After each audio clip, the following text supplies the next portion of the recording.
Rafale पर और कितने झूठ बोलेंगे राहुल गांधी।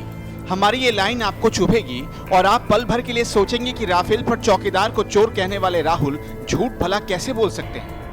हिटलर के प्रचार मंत्री का यही तो फॉर्मूला था, एक झूठ को बार बार 100 बार बोलो तो लोग उसे सच मान लेंगे।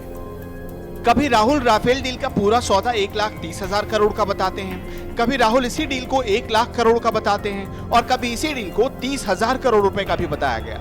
राहुल गांधी राफेल के एक विमान की 4 तरह की कीमत भी देश को बता चुके हैं। काल्पनिक सवालों के घोड़े दौड़ाने में राहुल का कोई जोर ही नहीं, जबकि रिलायंस ने भी साफ कर दिया कि पूरी डील में उसका शेयर सिर्फ 800 करोड़ रुपए का है। राहुल क्यों नहीं बताते कि संजय भंडारी के साथ उनका क्या कनेक्शन है? संजय भंडारी रॉबर्ट वाड्रा का कौन है? एचएल पाहवा और राहुल गांधी का कनेक्शन क्या है? सीसी थम्पी और राहुल गांधी का लिंक क्या है? सबसे बड़ा सवाल, राहुल गांधी राफेल पर इतनी दिलचस्पी क्यों ले रहे हैं?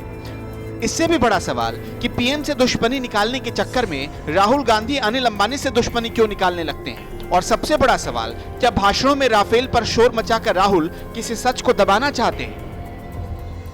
अब थोड़ा पीछे लौटते हैं। लोकसभा में अरुण जेटली ने पहले ही इशारा कर दिया था कि साल 2012 में एमएमआरसीए फाइटर जेट की डील में शामिल हुआ। उस वक्त निविदा की प्रक्रिया में 6 एयरक्राफ्ट शामिल हुए, लेकिन एमएमआरसीए की इस डील के समानांतर एक और डील की प्रक्रिया चल रही थी, वो भी पिछले दरवाजे से, और इसमें गांधी परिवार शामिल था, जिससे यूरो फाइटर टाइफून को ये पूरी डील मिल जाए। भारत के सामने 6 अलग अलग कंपनियों ने अपना प्रस्ताव रखा, उसमें से राफेल के साथ यूरो फाइटर टाइफून आखिरी दौर में पहुंचे, लेकिन तकनीकी तौर पर बेहतर होने की वजह से एमएमआरसीए ने राफेल पर मुहर लगाई। जानकार बताते हैं कि राहुल गांधी ने जर्मनी में यूरो फाइटर जेट के अधिकारियों से मुलाकात की।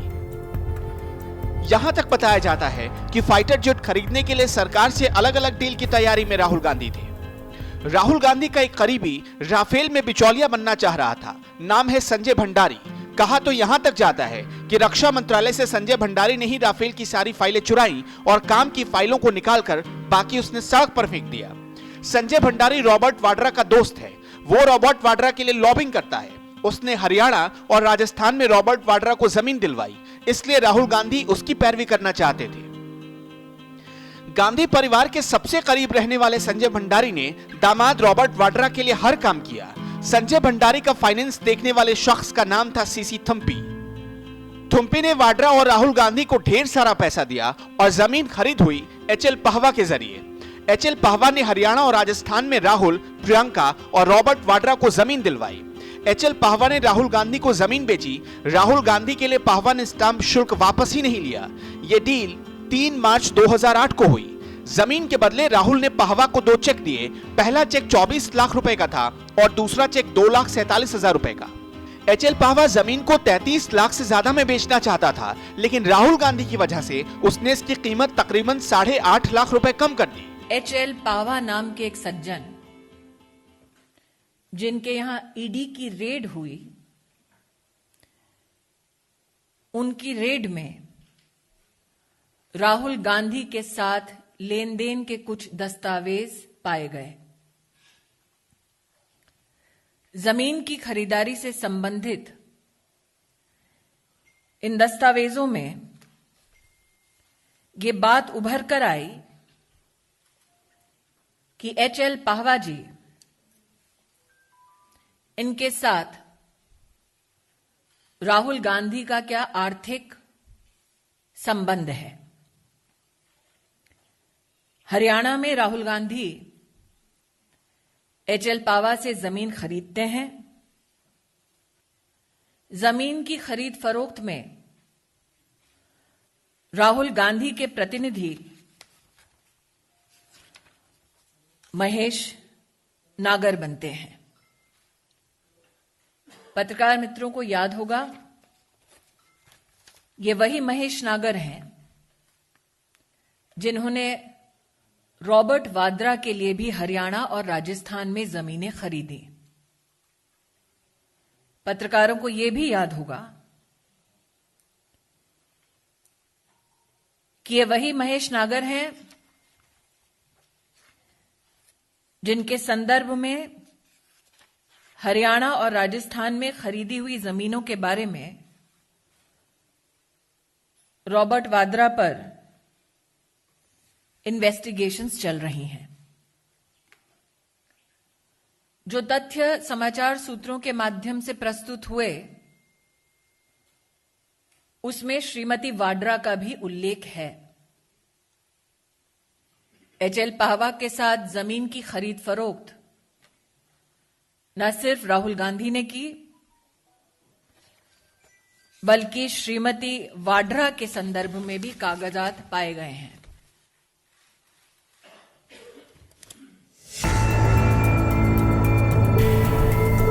अभी तो सबसे बड़े खेल का खुलासा होना बाकी है। जमीन की इस डीड में एक तरफ रॉबर्ट वाड्रा की तस्वीर नजर आ रही होगी, लेकिन इसी डीड में हस्ताक्षर वाली जगह पर आपको महेश नागर का नाम लिखा मिलेगा।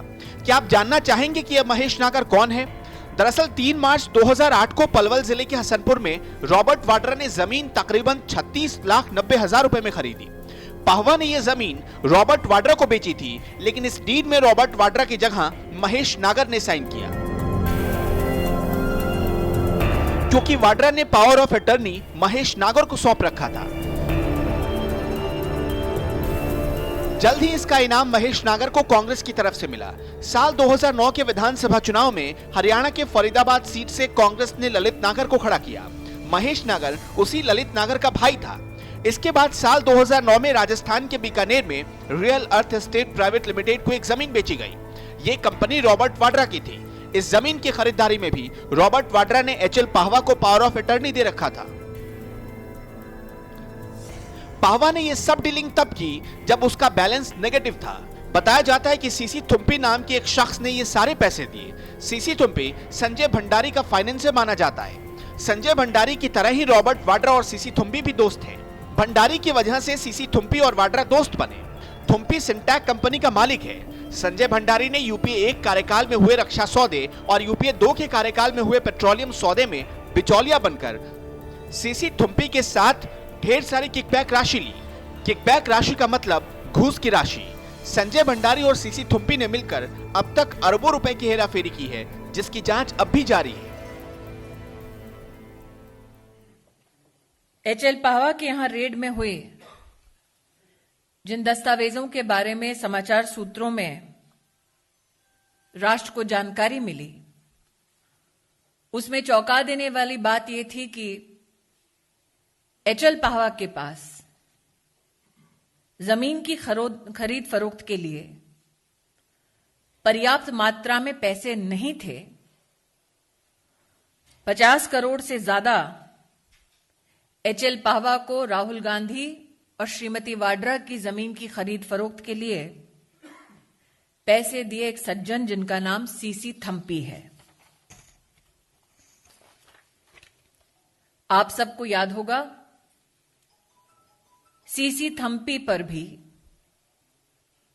वर्तमान में इन्वेस्टिगेशन चल रही है। सीसी थम्पी की मित्रता Robert Vadra arms dealer Sanjay Bhandari के साथ स्थापित हो चुकी है। कल जो दस्तावेज पब्लिक में प्रस्तुत हुए उसमें अब साफ नजर आता है कि यूपीए की सरकार के वक्त पेट्रोलियम से संबंधित एक सौदे में और रक्षा से संबंधित एक सौदे में संजय भंडारी सीसी थम्पी के तार जुड़े हुए हैं। पेट्रोलियम और रक्षा सौदे की जांचों में पैसे का ट्रेल न सिर्फ रॉबर्ट वाड्रा तक पहुंचा, बल्कि अब देश जान पाया है कि जीजाजी के साथ साले साहब भी इस फैमिली पैकेज भ्रष्टाचार के में लिप्त हैं।